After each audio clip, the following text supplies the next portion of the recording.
So, hey everyone. So we're doing recursion. So I've taken one more example here.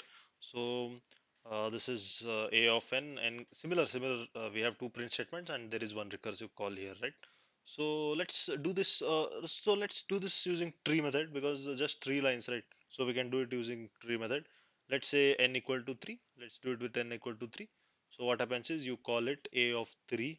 So now so we have three lines inside this if condition. So let's have such a tree. So now 3 is greater than 0, so it will enter, so it will print 3, right? Because n. Previously we had n minus 1, so it was printing. So now again it calls a of n minus 1, right? So what happens is it will call a of 2. A of 2 it calls, then again it is printing n. So it's again printing 3 here, okay? So print of 3. So now this is the recursive call. So here again, so 2, a of 2. So 2 is greater than 0. It enters here. It will print n. So print 2. So then a of n minus 1, it calls a of 1. So and what we have is print of 2 again.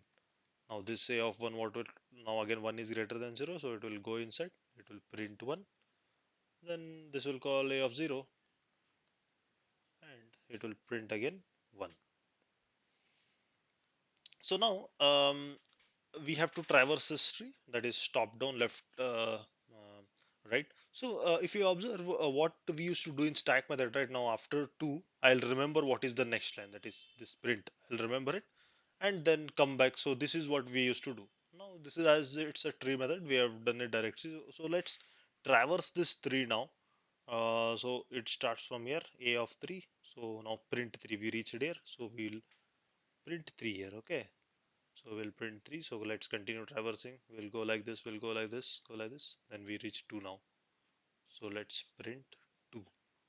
Now let's print 2. Then again go like this, go like this, go like this. So we reached here.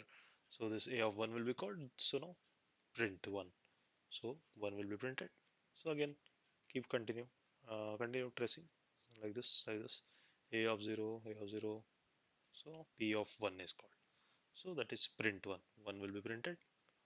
So one is printed will go like this, will go like this, will go like this. P of 2. P of 2, right? P of 2. So we'll print 2, right? Where is that? Yeah, we'll print 2. So like this, like this, like this. Done. Okay, so here again, that is here. 3 is printed, right? So this is our output, 3, 2, 1, 1, 2, 3. So this is how we traverse this. We did it using tree as just three lines of code we had. So if let's do this using stack also. So we'll be clear how this stack method also. Let's do it in the next video. Otherwise, this video will be lengthy. So let's see you in the next video. If you have any doubts, please post it in the comment section. So if you want any more basics on this, we'll cover it. So let's see the same example in the next video using stack method. Thank you.